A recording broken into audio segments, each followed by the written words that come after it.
Hello students, how are you all? I just hope that you are fit and fine. I also hope that you all must be studying at home. Be regular with your studies and be regular with your assignments. Okay? Now let's continue chapter number 2, Kingdom Classification. Earlier in the chapter I told you about what is classification and its advantages. Okay? And I also told you about 2 kingdom and 5 kingdom classification. We also discussed about the characteristics of kingdom Monera. Now today you are going to learn about bacteria. What is bacteria? Types of bacteria. How bacteria is useful or harmful to mankind. Okay. So let's get started now students. Let's talk about bacteria. Okay. Now bacteria, it is a microorganism and it belongs to the kingdom Monera, which we have discussed earlier. Now bacteria, it is present everywhere. It is present in our digestive system also. Okay, how? Now there are 2 types of bacteria that are present in our digestive system. One is good and the other one is bad. Okay. Now bacteria, what it does, it eats the food. Okay, and it actually breaks down the food. It eats and breaks down the food, and then at the same time what it does, it produces certain types of vitamins, okay, in our body, which is utilized by our body. Vitamins, it is very essential to our body. So bacteria, what it does, it produces certain kinds of vitamins in the body. Okay.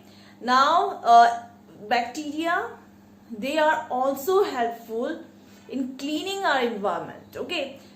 It is because of the bacteria that the dead living organisms, they easily get decomposed. Okay. So what is the function of bacteria?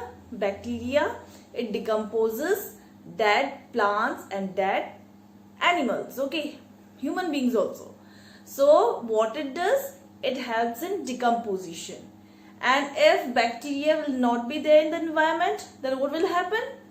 Then there will be pile of dead plants and living organisms on the earth. Okay, so bacteria, it is helpful in cleaning our environment.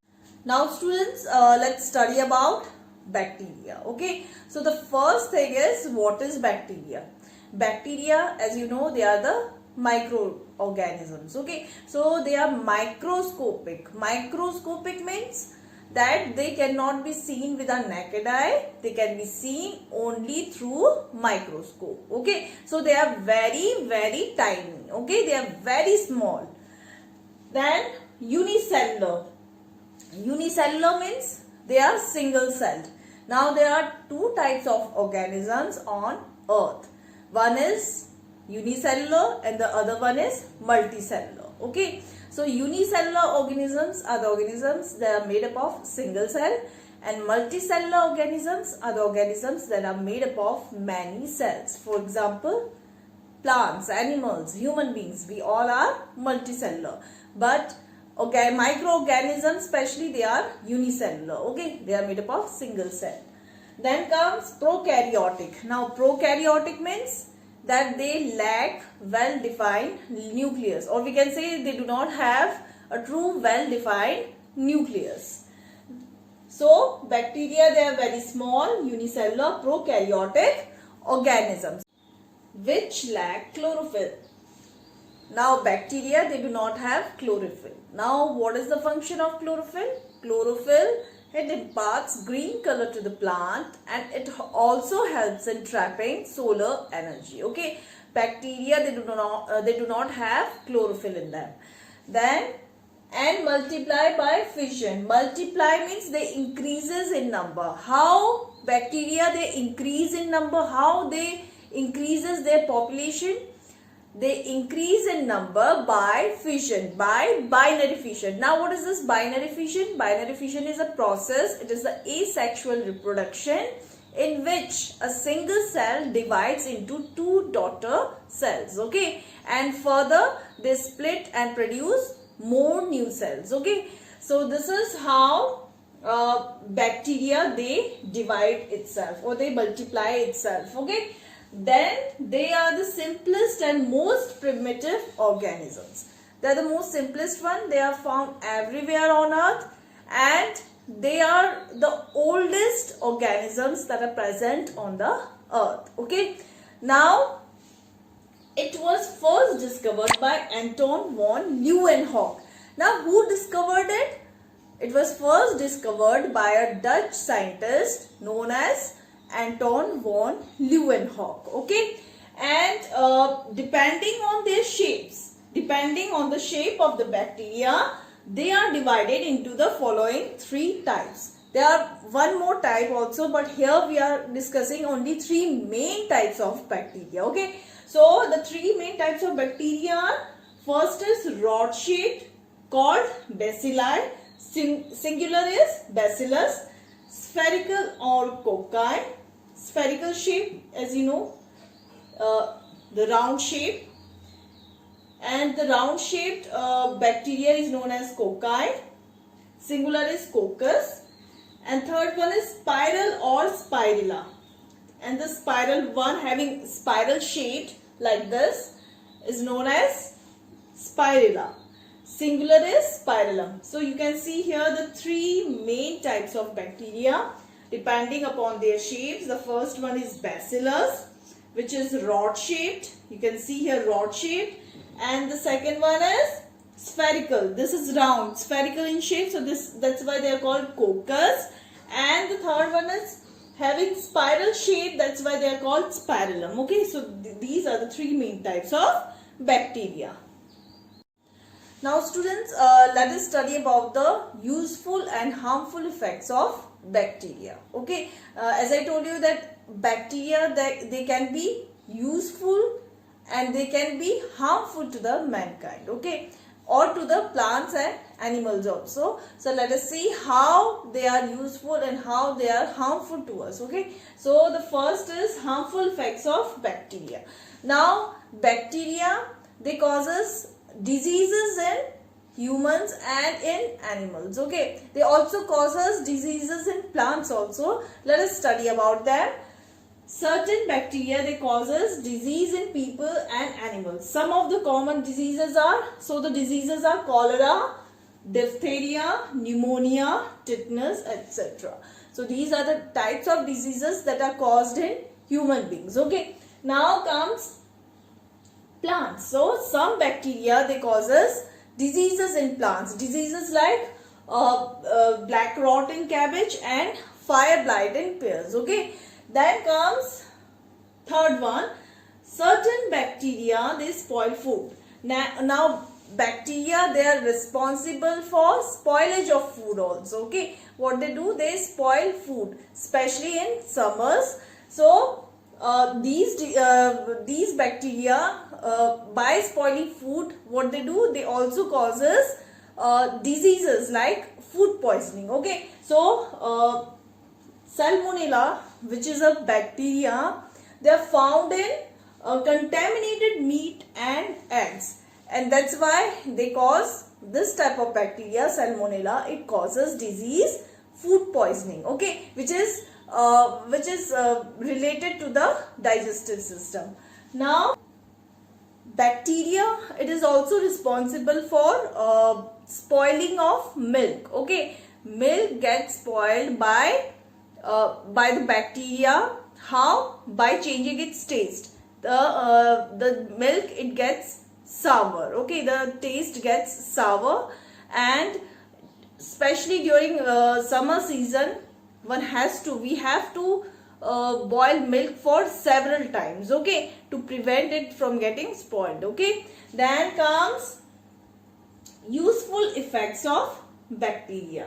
Now, just now I told you that bacteria, they are good for good for environment also, because it helps in cleaning the environment, as it helps in decomposition of dead plants and animals. Okay, so the first point is that it helps in decomposition of dead plants and animals. Then comes second one, Some useful bacteria live in the large intestine of human beings and produce vitamin C, biotin and B12. All these are vitamins, and I also told you that it is present in the digestive system, and it eats and breaks down the food, and what it releases or what it produces, it produces vitamins which is utilized by the body. Okay, then comes third one is bacteria act upon fruit juices to produce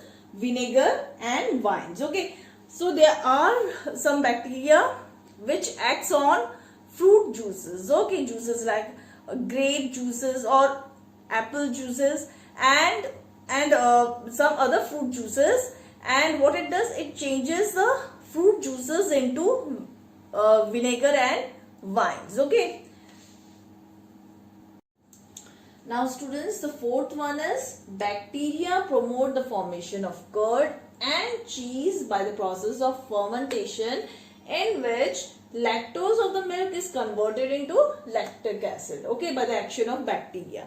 Now how milk it is converted into curd? It is converted into curd because of the bacteria called lactobacillus. Okay, lactobacillus is the bacteria which changes milk into curd or milk into cheese. Okay, and the process is known as fermentation. It is a process in which the sugar of the milk, it changes into lactic acid. Okay, so the bacteria which is responsible for it is lactobacillus. Now students, you must have observed your mother or the family member how they prepare curd.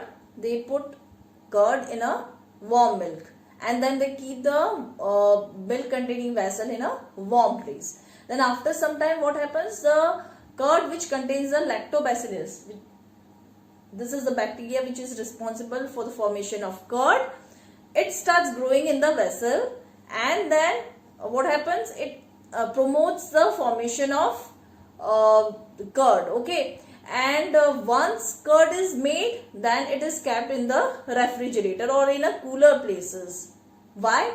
Because the bacteria which is present in the curd, it then again starts multiplying. Okay, and if it will keep on multiplying, then it will make the curd even more sour. Okay, so that's why once curd is made, then it is kept in the cooler place. Okay, now the fifth one is with the help of anaerobic bacteria, methane is produced from the manure of cattle. Now comes how bacteria, it is useful in production of fuel. Now methane is actually methane gas is actually it works as a fuel. Now with the help of anaerobic bacteria, what happens? The manure of the cattle, which is the solid waste of the cattle, it is changed into the methane gas. Okay, how? With the help of anaerobic bacteria. And this methane gas, what it does, what's its function? It is used as a fuel. It is used in heating homes and factories. Okay, and it is also used in other purposes. Okay, so this is how bacteria, it is useful in production of fuel. Then comes, now fifth one is, it is used for tanning of leather. Now tanning, what is tanning? Tanning is a process which is used in leather, which helps in preventing decaying or decomposition of leather. Okay, then comes sixth one, it is used in fiber ratting. Okay, now there are some fibers that we get from the plants. Okay, so this process, ratting, is a process which helps in easily removing fiber from the stem of the plant. Okay, then comes seventh one, that bacteria, it is useful in making antibiotics. Okay, streptomycin and tetracycline, both these antibiotics that are made from the bacteria. Okay, antibiotics, they are made using bacteria. Then comes Eighth one, that some plants they develop root nodules, mostly leguminous plants. They contain or they develop root nodules which contain certain bacteria which changes nitrogen of the air into nitrates. Now nitrogen cannot be used as such. Nitrogen has to be converted into nitrates. Then only plants they take these nitrates, and these nitrates that helps in growth of the plant. Okay, so nitrates, it promotes growth in plants. So these are the useful effects of bacteria.